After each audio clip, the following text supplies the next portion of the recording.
Welcome to movie brand. നടി ആക്രമിച്ച കേസിൽ judge honey M Varghese supreme കോടതി മാർഗനിർദ്ദേശം ലംഘിച്ചു. വിചാരണ കോടതിയിൽ മെമ്മറി കാർഡ് കൈകാര്യം ചെയ്തത് അലക്ഷ്യമായാണ്. 2021 ജൂലൈ 19 മെമ്മറി കാർഡ് ശിരസ്തദാർ താജുദ്ദീനെ ഏൽപ്പിച്ചത് ഹണി എം വർഗീസ് ആണ്. ഇത് സുപ്രീം കോടതി മാർഗനിർദ്ദേശങ്ങളുടെ ലംഘനമാണ്. മെമ്മറി കാർഡ് അതീവ സുരക്ഷിതമായി സൂക്ഷിക്കണമെന്നായിരുന്നു സുപ്രീം കോടതിയുടെ നിർദ്ദേശം. 2019 നവംബർ 29 ഇത് സംബന്ധിച്ച വിചാരണ കോടതിക്ക് സുപ്രീം കോടതി നിർദ്ദേശം നൽകിയത്. മെമ്മറി കാർഡ് പരിശോധിക്കുമ്പോൾ മൊബൈൽ ഫോണോ ദൃശ്യം പകർത്താൻ സാധ്യതയുള്ള ഇലക്ട്രോണിക് ഉപകരണങ്ങളോ അനുവദിക്കരുതെന്നും നിർദ്ദേശമുണ്ടായിരുന്നു. FSL ഉദ്യോഗസ്ഥരുടെ സഹായത്തോടെ മെമ്മറി കാർഡ് പരിശോധിക്കാനായിരുന്നു നിർദ്ദേശം. ഈ സുരക്ഷാ മാനദണ്ഡങ്ങൾ പാലിച്ചാണ് കേസിൽ പ്രതിയായ ദിലീപിനെയും സംഘത്തെയും കോടതി ദൃശ്യങ്ങൾ കാണിച്ചത്. എല്ലാം വ്യക്തമായി അറിയുന്ന ഹണി എം വർഗീസാണ് മെമ്മറി കാർഡ് ശിരസ്തദാർ താജുദ്ദീനെ ഏൽപ്പിച്ചത്. താജുദ്ദീൻ സ്വന്തം മൊബൈലിൽ മെമ്മറി കാർഡ് പരിശോധിച്ചു. മെമ്മറി കാർഡ് പരിശോധിച്ച മൊബൈൽ ഫോൺ നഷ്ടമായെന്നാണ് താജുദ്ദീന്റെ മൊഴി. അതേസമയം വിചാരണ കോടതിയിൽ മെമ്മറി കാർഡ് കൈകാര്യം ചെയ്തതിൽ ദുരൂഹതയെന്നത് അതിജീവിത ആരോപിക്കുന്നു.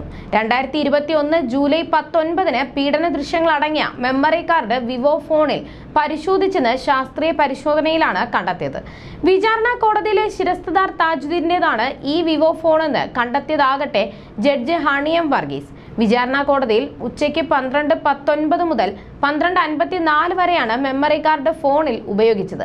ഈ മൊബൈൽ ഫോൺ 2022 ഫെബ്രുവരിയിൽ തൃശൂർ എറണാകുളം ട്രെയിൻ യാത്രക്കിടയിൽ നഷ്ടമായെന്നാണ് താജുദ്ദീന്റെ മൊഴി. ഈ മൊഴിയിൽ ദുരൂഹതയുണ്ടെന്നാണ് അതിജീവിതയുടെ ആക്ഷേപം. മെമ്മറി കാർഡ് വിവോ ഫോണിൽ പരിശോധിച്ചെന്ന് തിരുവനന്തപുരം ഫോറൻസിക് ലാബ് കണ്ടെത്തിയിരുന്നത് 2022 ജൂലൈ 11 ഫോറൻസിക് റിപ്പോർട്ടിലെ വിവരങ്ങൾ പുറത്തുവന്നതാകട്ടെ ആഗസ്റ്റിലും. വിവോ ഫോണിൽ മെമ്മറി കാർഡ് ഉപയോഗിച്ചെന്ന വാർത്ത അറിഞ്ഞ് താൻ ഫോൺ പരിശോധിച്ചെന്നാണ് താജുദ്ദീന്റെ മൊഴി. 2022 ഫെബ്രുവരിയിൽ നഷ്ടമായ ഫോൺ ആഗസ്റ്റിൽ എങ്ങനെ പരിശോധിക്കാൻ കഴിയുമെന്ന ചോദ്യമാണ് അതിജീവിത ഉയർത്തുന്നത്. മാത്രമല്ല, ഫോൺ നഷ്ടമായിട്ടും പോലീസിൽ പരാതി നൽകാതിരുന്നത് സംശയാസ്പദമാണെന്നും ആക്ഷേപമുണ്ട്. മെമ്മറി കാർഡിലെ ദൃശ്യങ്ങൾ പകർത്തിയിട്ടുണ്ടോ എന്ന് കണ്ടെത്തണമെങ്കിൽ ഈ ഫോൺ ശാസ്ത്രീയ പരിശോധനയ്ക്ക് വിധേയമാക്കണം. ഈ സാഹചര്യത്തിലാണ് ഹൈക്കോടതി നിരീക്ഷണത്തിൽ പോലീസ് അന്വേഷണം വേണമെന്ന് അതിജീവിത ആവശ്യപ്പെട്ടത്.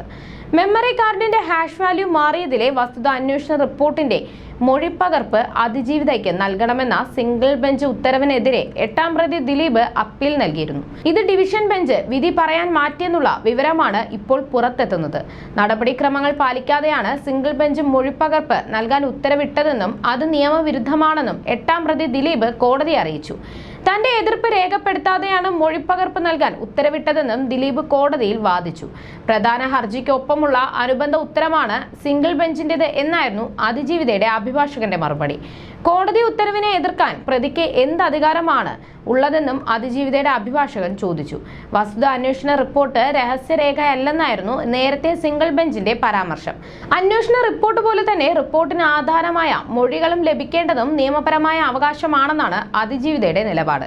മെമ്മറി കാർഡ് കോടതിയുടെ കസ്റ്റഡിയിലിരിക്കെ പരിശോധിച്ചതിനെ എതിർക്കാൻ 8ാം പ്രതി ദിലീപിന് അവകാശമില്ല.